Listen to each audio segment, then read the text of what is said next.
Shalom y bienvenidos a la segunda parte de este análisis que estamos haciendo sobre Isaías 9:5 en el Tanaj hebreo, en las Biblias cristianas. Esto está en Isaías 9:6.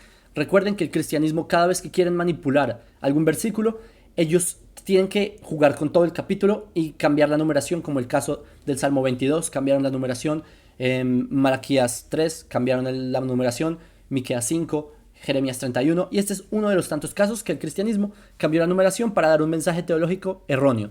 Ahora, les voy a hacer un recuento de qué habíamos visto en la primera parte del video rápidamente. Habíamos mostrado cómo este versículo fue manipulado lingüísticamente. Cambiaron la conjugación los traductores cristianos para hacerle creer a las personas que tienen que creer que esto es una profecía que habla sobre Jesús para adorar a Jesús, porque ahí dice Dios fuerte. Pero este versículo realmente está en tiempo pasado, porque se refiere al rey Ezequías. El rey Hizkiyahu en hebreo, el rey Ezequías.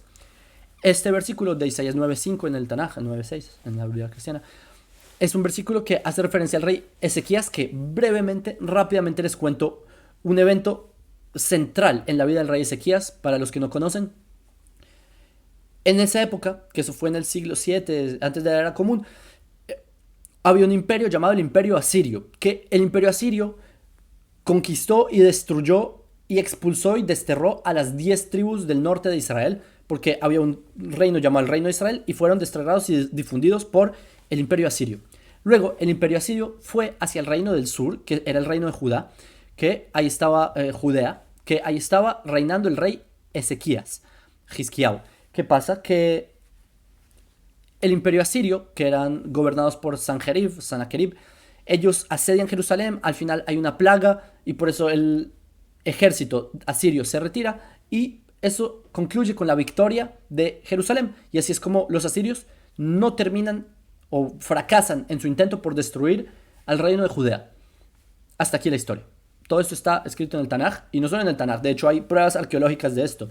Están unas tablillas asirias, me parece que están en el British Museum, que en el Museo Británico, que esto son tablillas escritas por los asirios, contando cómo fracasaron en su asedio contra el rey Ezequías. Entonces les quiero mostrar bueno, y lo que quiero hacer en este video, así concluimos en la parte 1. En la parte 1 les mostré las manipulaciones que hizo el cristianismo.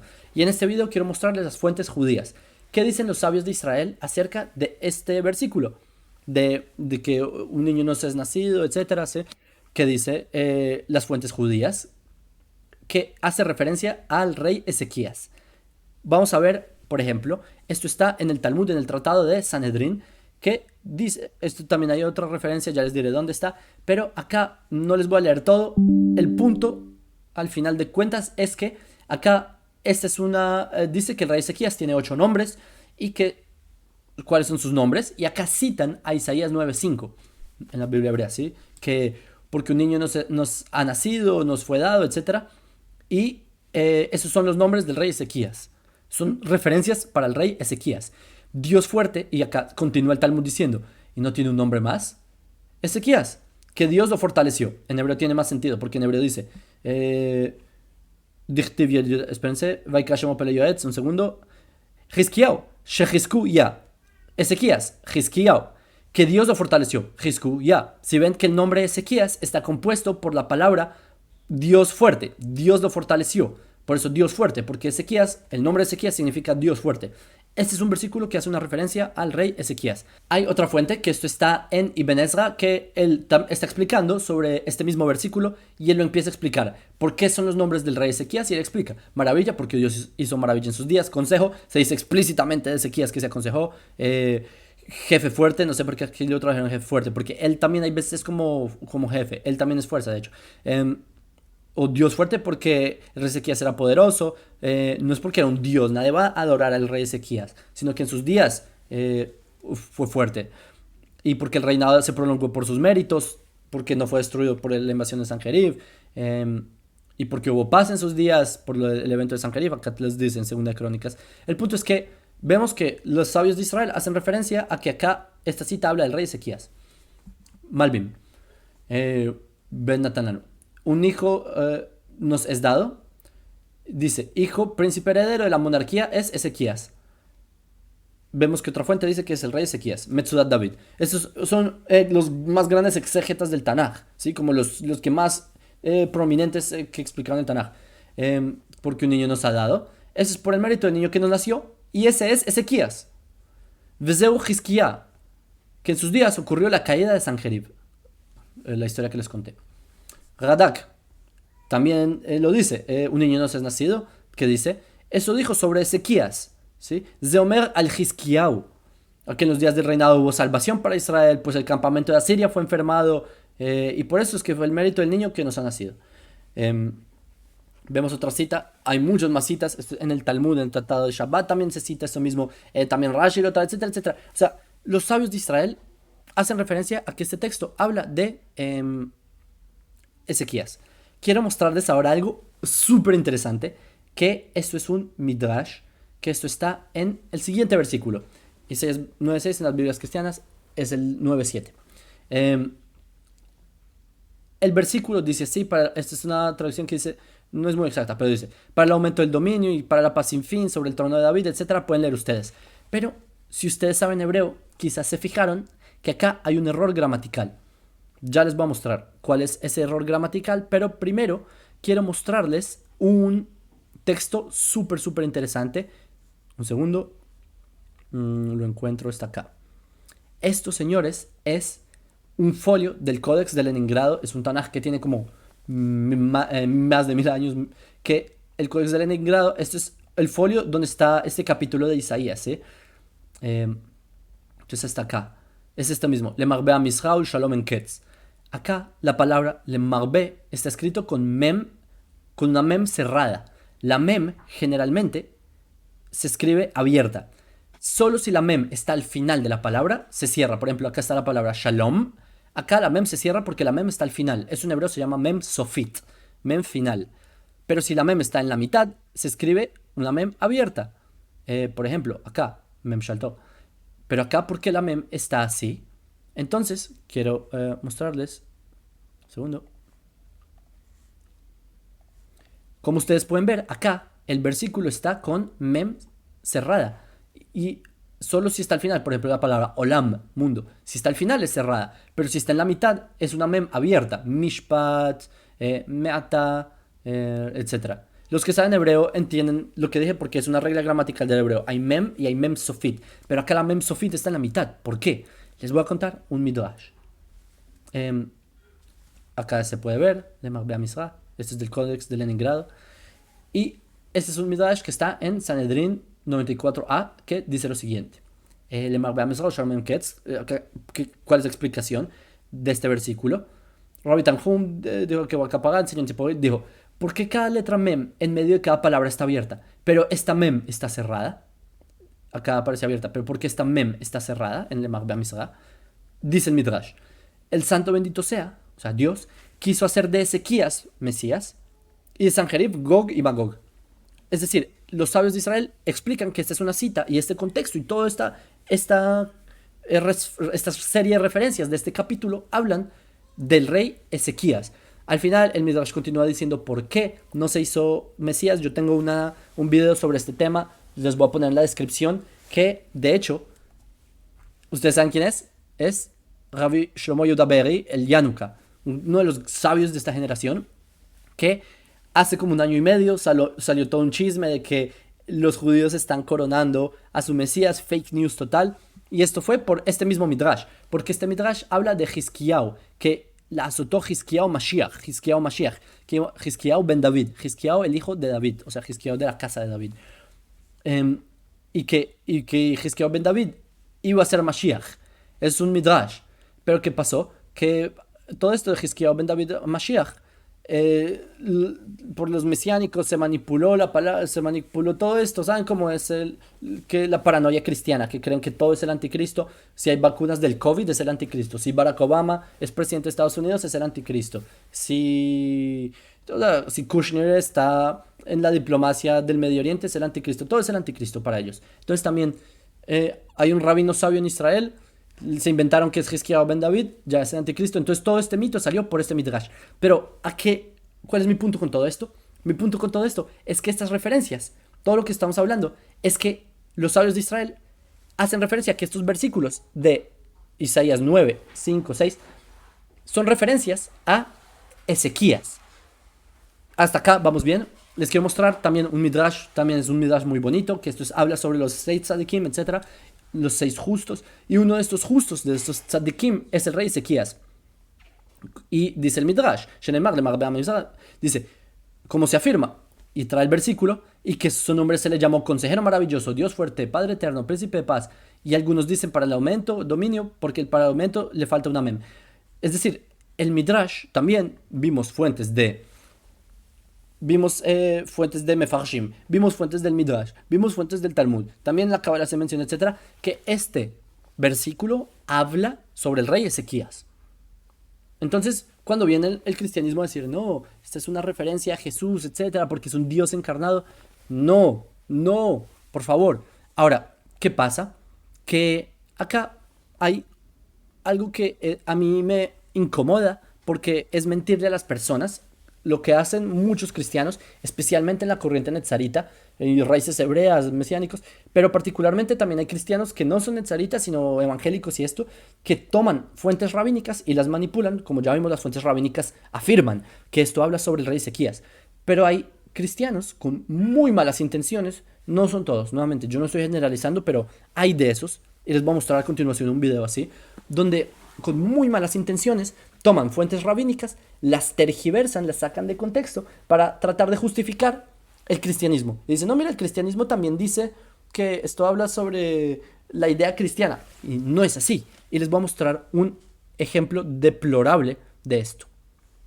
Este es un video que supuestamente, ok, paréntesis, yo de este tema yo ya había hablado en otros videos, acá estoy reforzando más la idea, y hubo una persona que hizo un video para refutarme supuestamente. Vamos a ver cómo se refutó solo en su video. Jacob, de filosofía judía, dice que este verso no habla del Mesías, sino del rey Ezequías. Y atribuir este verso al Mesías, Eso no lo digo yo. Ya vimos cómo los sabios de Israel lo dicen, ¿sí? como lo hacen los cristianos, es, según Jacob, una herejía. Veamos qué tienen que decir. Que acá yo no dije que es una herejía, que atribuir ese verso al Mesías es una herejía. Yo no dije eso, porque primero que todo yo no utilizo la palabra herejía. Acá él me está metiendo palabras en la boca. ¿Sí ven cómo son? Es que así son ellos. Manipulan, inventan. Yo nunca utilizo la palabra herejía. Esa palabra para mí no existe. Ni siquiera sé qué es. Herejía es como que sale del camino, algo así. Entonces ya comenzó metiéndome palabras en la boca. ¿Sí ven cómo son? La propia literatura rabínica sobre este verso. ¿Es un invento cristiano o Isaías Sí. 9:6 está hablando del rey Mesías? Es un invento cristiano. El Targum arameo de Isaías 9, versículo 5, que es la traducción hecha en arameo de la Biblia hebrea por rabinos, dice lo siguiente sobre este verso. El profeta dijo a la casa de David, porque un niño nos es nacido, hijo nos es dado, y él ha tomado sobre sí la ley para guardarla. Su nombre es invocado delante de aquel que es maravilloso en consejo, el Dios fuerte que vive hasta la eternidad, el Mesías, cuya paz será grande sobre nosotros en sus días. Ok, vamos a analizar eso. Como ya dijimos, ya les expliqué en Midrash que el rey Ezequías no solo que ya era un ungido, ya era el ungido, ya fue porque fue un rey, pero estaba destinado a ser el Mesías. Pero esa es la cita de él, ¿verdad? Quiero mostrarles lo que dice. Porque él, es que eso es muy clásico. Mostrar un pedacito, pero ¿por qué no muestra como toda la fuente formalmente? Dice, les leo. El profeta dijo a la casa de David, porque un niño nos ha nacido, nos fue dado, etcétera, y tomado por sobre sí la Torá para cumplirla. Así dice, Ogaita. Que tomó, Ogaita es Torá en arameo. ¿Sí? Becabel Ogaita. Ha tomado sobre sí la Torá para cumplirla. Primer punto. Segundo, su nombre es llamado delante de aquel que es maravilloso, consejo, Dios poderoso, etcétera, de eternidad. El Mesías cuya paz será grande sobre nosotros en sus días. Este es un segundo punto que ya lo vamos a analizar. La grandeza de los que cumplen la Torah serán... Esto es el versículo que sigue, ¿sí? La grandeza de los que cumplen la Torah será engrandecida y la de las que los preservan en paz. El trono de David y su reino no tendrá fin para establecerlo y construirlo en juicio, justicia, etcétera, etcétera. La palabra del Señor de ejércitos, esto se hará. ¿Ok? Vamos a analizar estos 3 puntos. El primer punto es que acá habla de los que cumplen la Torah. La Torah o Gaita también es ley. De hecho, me parece que él puso ley. Él ha tomado sobre sí la ley para guardarla. Y continúa, es la misma palabra. Que los que cumplen la Torah. ¿Dónde está? La de Gaita. Entonces, si esta persona es un cristiano evangélico, y lo es, porque su página es de cristianismo evangélico, y él se opone a toda esta idea de judaizar, porque él tiene otros videos contra los judaizantes, esta persona acaba de refutar el cristianismo, porque nos está dando una cita y le está dando validez a esta cita, le está dando una validez, y esta cita habla de cumplir la Torah, de cumplir la ley en su propia traducción. En mi traducción aparece Torah, pero en la traducción de él aparece la ley. Esta persona acaba de refutar el cristianismo, porque esta persona se tiene que, yo no sé, circuncidar, yo no sé qué, cumplir la ley, o por lo menos las leyes noágidas, porque los no judíos no tienen la obligación de circuncidarse. Entonces ya vemos que, primera, se acaba de refutar el cristianismo. Dos, acá en el Targum, este Targum dice, y acá él está refutando la Trinidad, porque si esta cita es verdad, significa que Dios no se encarnó. Porque acá dice, lo que dice el Targum es que su nombre es llamado delante de aquel que es maravilloso en consejo, el Dios poderoso, y esta persona que es llevada a aquel es este Mesías cuya paz será grande.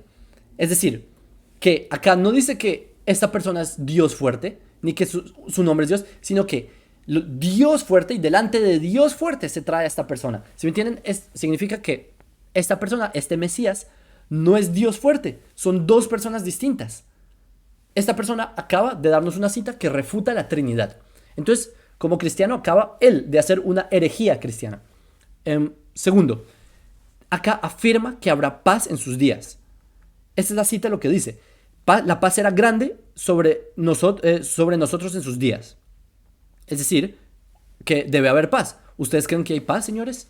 ¿O acaso Jesús no vino a traer paz, sino que vino a traer espada? Mateo 10:34. Y luego que viene a traer pleito entre padres e hijos y dividir familias. Es lo opuesto a paz. Entonces vemos que él nos da una cita que totalmente contradice la teología cristiana de pies a cabeza. Todo el cristianismo se acaba aquí, gracias a esta persona que le está dando una autoridad a las citas rabínicas. Veamos la siguiente cita. Y en el Midrash de Deuteronomio Rabba 1:20 está escrito: yo levantaré al Mesías, como está escrito de él, porque un niño nos es nacido, hijo nos es dado. Ok, vemos antes que nada, esto es, ya que de hecho tengo una toma, según él esto es en Isaías 9:6, esto lo manipuló él, porque esto es en Isaías 9:5, si es que él está citando propiamente la traducción. Es decir, él metió la mano, pero en fin.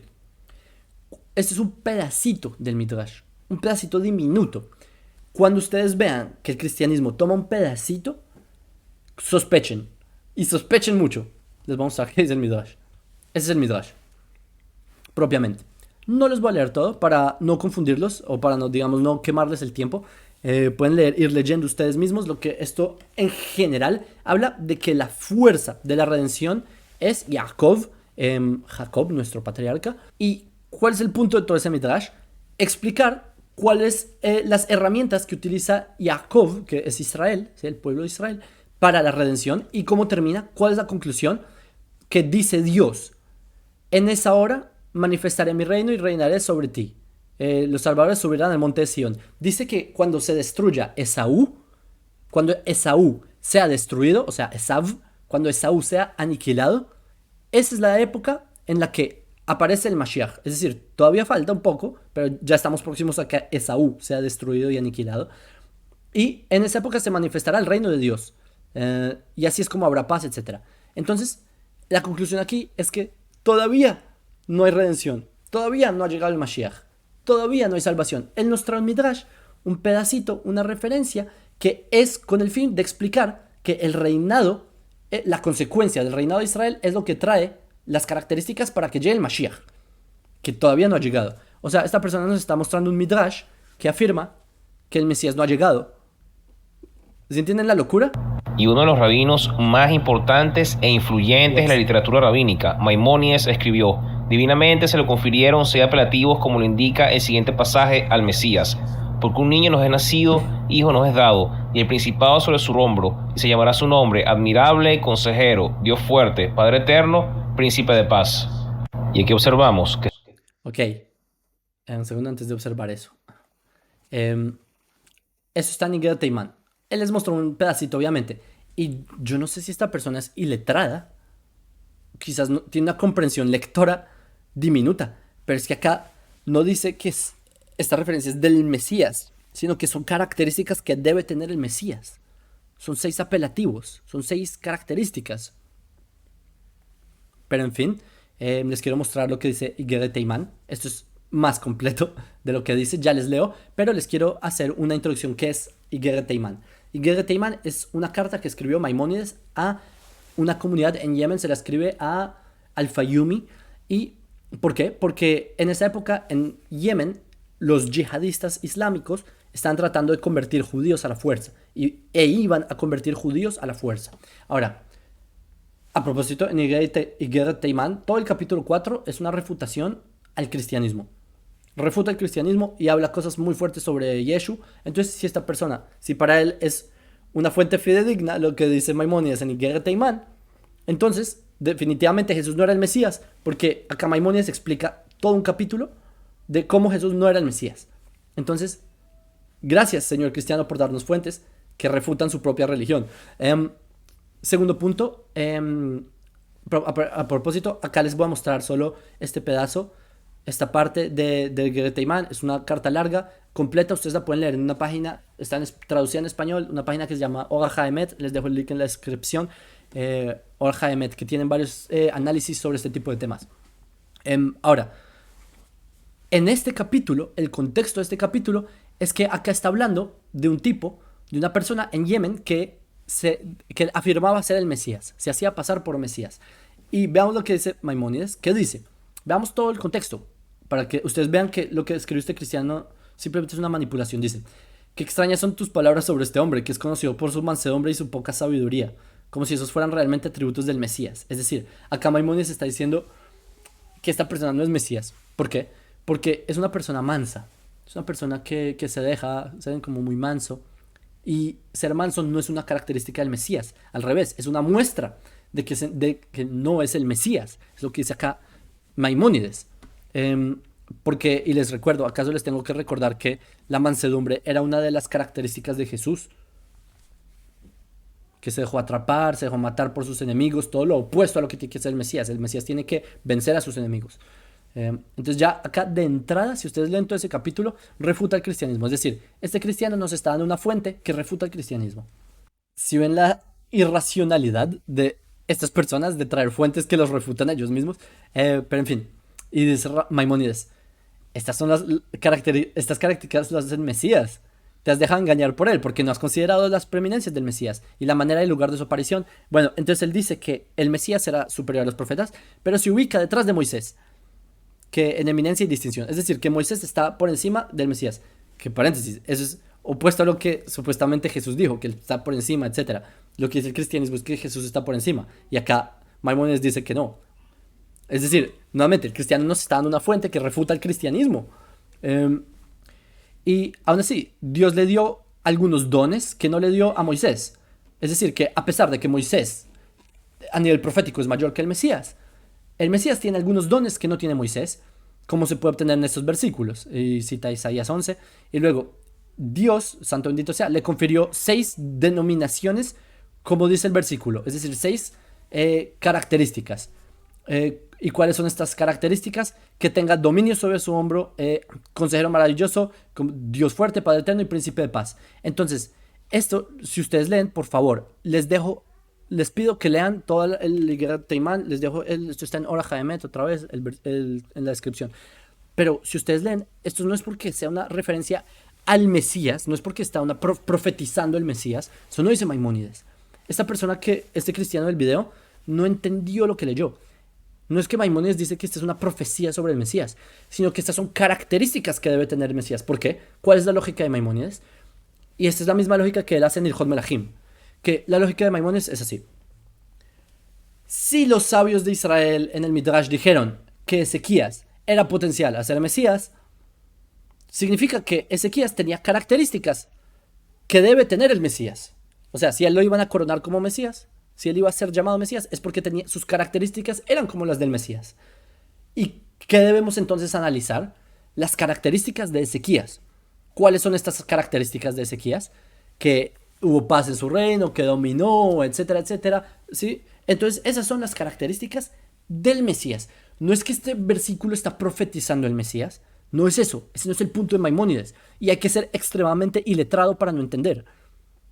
Eso no es lo que dice Maimónides. Lo que dice es que estas características que tenía Ezequías, o que estas características que están ahí, estas denominaciones, estas, ¿cómo dice él? ¿Cómo escribió ahí? Estos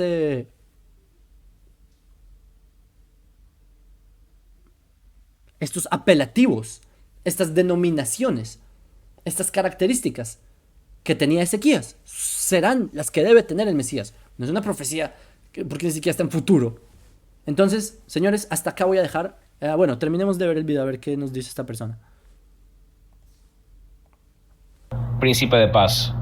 Y aquí observamos que esto no es un invento cristiano como un Jacob quiere manipular y darle a entender a la gente, sino más bien, tanto judíos como cristianos aseguran que Isaías 9:6 está hablando del rey Mesías.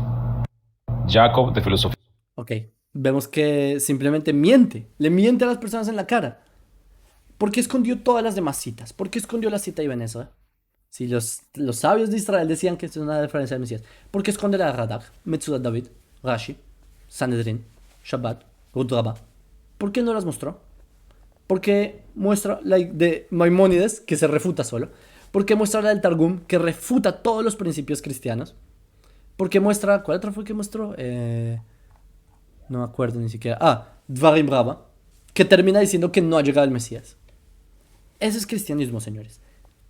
Tergiversar lo más posible, cortar lo más posible, traducir lo peor posible para engañarlos a ustedes, para engañar a las personas. En esto se fundamentan los movimientos cristianos como Netzaritas, que son cristianos que se disfrazan de judíos. En esto se fundamentan.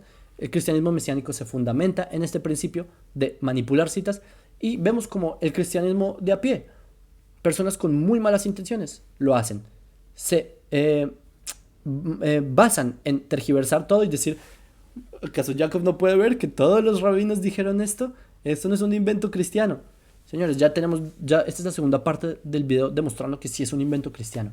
La idolatría es una falla muy grande. Y bueno, hasta aquí espero que hayan entendido. Les envío un saludo desde Israel. Si tienen algún otro tema, alguna otra, digamos, de las tantas manipulaciones del cristianismo que les gustaría que tocáramos en nuestra página, escríbanme. Hay muchos versículos que ellos usan, que ellos tratan, que podemos analizar, y les voy a mostrar cómo siempre utilizan estos tres métodos que les dije: sacar de contexto, citas a medias o traducir mal. No lo olviden, por eso siempre revisen estos factores. Y bueno, les envío un saludo ahora sí desde Israel.